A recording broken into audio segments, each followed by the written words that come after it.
Listen, the third act with a shirtless Josh Hartnett was really all that I needed. So I, like many others, was excited for Trap to come out since the first time that I saw the trailer in cinema when watching any other movie. I grew up with Josh Hartnett, but I didn't watch a lot of him, but man, watching him in the trailer here was something. I did watch him in his Black Mirror episode and really liked that. But something watching him in the trailer for this really had me intrigued. I am not one that really watches M. Night Shyamalan. I was having this conversation with a friend of mine a couple of days ago, and he was talking about how The Sixth Sense is like his favorite movie. I don't think I've ever seen that in full. I really don't remember. So that definitely needs to happen at some point. In my defense, I was very late in coming into the American movie scene because of lack of proper captioning of things, and then I was just very late when things were becoming more accessible. But anyway, so I don't really think I feel like I have seen like maybe one M. Night Shyamalan movie or two, but honestly I can't remember at this point. But this one really intrigued me. And I'll say right off the bat, I I enjoyed it, and I don't just say that because of Josh being daddy. So Trapped is Josh Hartnett being a serial killer, and he takes his daughter to a concert, a Lady Raven concert, and it took me too long to realize that Lady Raven is M. Night Shyamalan's niece, some sort of family member, right? And I guess she's an up-and-coming pop star, she wants to be, and people were saying that this movie is essentially just an ad for that, and I can definitely see that. Because, to be honest, Lady Raven, I'm not sure if that's supposed to be just her character name in a movie or if that's like her actual like name in her music career, but we'll go with it. Lady Raven's acting is not, it's not something that I would take seriously as an actor. What am I saying? I don't know. It felt very stiff. It felt very forced. I mean, I know Lady Raven's supposed to be like, scared, but I don't know. It seemed very weird. Then again, I didn't really care for the daughter, Cooper. So Josh plays a man named Cooper, and Cooper's daughter, I forget her name, Riley. Riley, whoever the actress is, I didn't really. I'm gonna be honest though. The whole beginning of the movie itself had me going, what, at the acting from everybody, because it felt forced, over the top, and just awkward. But as I was watching it, I guess it's supposed to be Cooper being like cringy dad, like trying to fit in with his teenage daughter and the other teenagers, and trying to be hip and all that. So it sounds really awkward as he's saying it. But also, he's a serial killer. Ouch, owie. He's a serial killer trying to get away from this SWAT situation, the FBI, because they're trying to catch him in this concert of that. I can't remember what the numbers were on the Trap movie poster. The whole thing's a trap, obviously. But as I was thinking about it, okay, he's, a serial killer, and when he switches into full serial killer, the butcher mode, it all makes sense to me why he's having this weird, cringy, kind of over-the-top, whatever acting. But when he switches to the butcher, it's just perfect. It's perfect. I'm sitting here with chills. Like, what is happening? So I liked the movie. It was giving me a thrill. I'm like, oh my god, what's next? What's next? Like, what's the next move? Because now you're at the point where there isn't really any other escape. And the thing that he starts to do, I'm going to talk about it a little bit now. When he admits to Lady Raven that he is the butcher, we're instantly moving it out of the auditorium, the stadium, whatever you want to call it, the arena. I know, I liked it. I didn't mind that they moved it over out of the stadium too much, and then we get to see his family.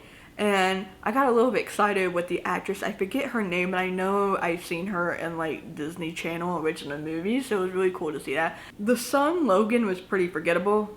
It was kind of like, okay, why do we have a son now? Why don't we just have Riley be the only child? But it's fine, whatever.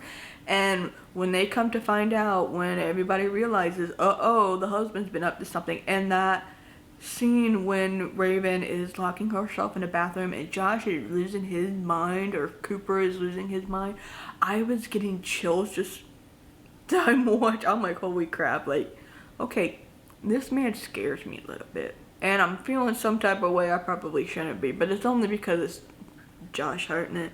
Listen, I'm not condoning it, but I freaking loved how intense that was feeling, to be honest. And then you find out, I don't know if it's supposed to be a twist, but we do find out that his wife was in on it. His wife kind of figured it out, and she's the one that tipped off the FBI.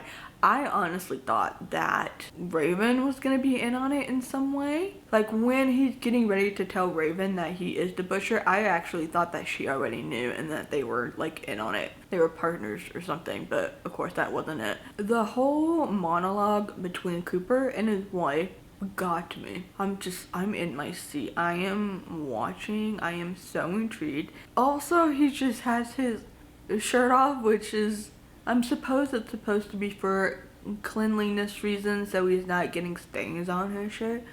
But oh my god, I should not be feeling some type of way watching this part, because this is not something very appropriate, you know, for that type of thing.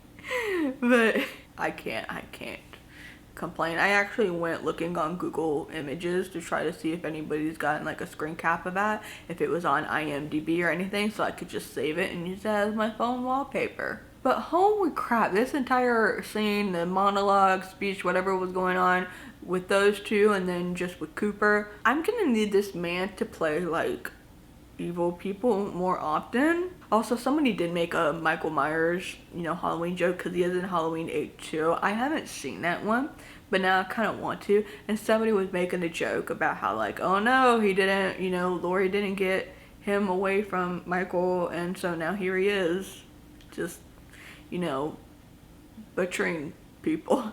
You know what, you know that scene where he's kidnapping Spencer?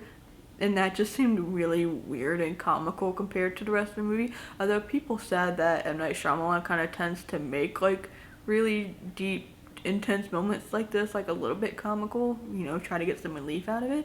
But man, when that kid gets pulled into the white van, like, how did he get near the van anyway? You just asked him if he would jump your van, and then, okay. And the movie ends with, of course, Cooper is no longer, you know, being held captive. He has OCD, I believe, and so well, yeah, he does have OCD, because you notice it as he's fixing things around the house, as he's, you know, walking past objects. And when he's being taken away cuffs, he pulls the bike up because it's on the ground. And I was thinking, something seems like he's maybe trying to get something out of there, and lo and behold, he tore something off, like the tire or whatever, so he could snap it in half and then get out of the handcuffs. And he's doing that cackling thing. And you know, I saw Longlegs like 2 weeks ago, so you know, I got really freaked out by Nicolas Cage. Like, I'm like, how is Nicolas Cage of all people like making me feel disturbed? I never thought Nicolas Cage was like a bad actor, but I just never really watched a whole lot of him. And anytime I think of Nicolas Cage, did I mention I'm also gonna do a Longlegs video probably today as well? But when I think of Nicolas Cage, I'm thinking more of like the action guy, maybe a little bit of comedy. I don't know, I haven't watched a whole lot, but I just never really saw him as somebody who would disturb me. And then I was thinking of, you know, as Josh is doing his cackling last 60 seconds in the movie, I'm like, I kind of want to go anywhere else but here right now. I'm a little bit disturbed. I don't think not as much as Nicolas Cage's Longlegs, only because faces were smashed into tables, so that just weirds me out even more. But I don't know, do you think we're gonna get like a sequel? Do we need a sequel? Well, I guess we could somehow make a sequel out of it, because he hasn't been caught, so he could just run around and find more victims, and we're still gonna try to find him. But because I mean, if we can get a Smile 2, which is coming out in a couple months, what's to say we're not gonna get a sequel to this? I know a lot of people didn't care for this movie. I know a lot of people seem to not really like M. Night Shyamalan in general. I don't know, I don't really have that much of an opinion of him, because I don't think I've watched a whole lot of his stuff. But it's like, people really love The Sixth Sense, and then like, you know, he was never able to like make anything as good apparently. But I don't know, I like Trap, and I'm probably gonna go watch it again tomorrow and maybe Tuesday, I want to say. There's 2 more open caption screenings, and I have the AMC A-list now again because movies are just coming out and it's just cheaper to do that. And let me just take advantage of my 3 movies a week because nothing new I think is coming out until Kaku, however you pronounce it. Nothing that's not coming out until later. So I have reservations this week. Let me just watch Trapped some more. Let me know what you thought of the movie. Did you like it or did you not? At the very least, I think even the people that didn't really like the movie so much and don't really care for Shyamalan's work or whatever, they praised Josh because he did a really good job as Cooper, and you know, the guy's got some acting chops in him. I know he took a break for about like 2 years, I want to say, and now he's decided to come back with Black Mirror and this movie and I think something else, and I think I am going to start going through his catalog because I don't know why I never went out of my way to avoid him. I just never happened to catch anything that he was in, other than Black Mirror, but I knew who he was, you know? So yeah, let me know in the comments what you thought below. Let's have a conversation. And for more movie reviews, I do have a Patreon and I review a lot more movies on there. I tend to like do a lot of movies that I like watch on Hulu or whatever that aren't out in theaters. But yeah, if you want to, you know, talk movies with me, watch movies with me and stuff, think about that. For as low as $1 a month anyway, you get a lot of stuff, and even if you're a free member, there's stuff for you as well. Sorry, I'm looking at my friend's cat who's being adorable. But yeah, also for more movie reviews, because like I said, I want to talk about Longlegs and I want to talk about Twisters as well. Subscribe to the channel, would love to have you, and thank you for taking the time out of your day to watch this video, and I will see you later.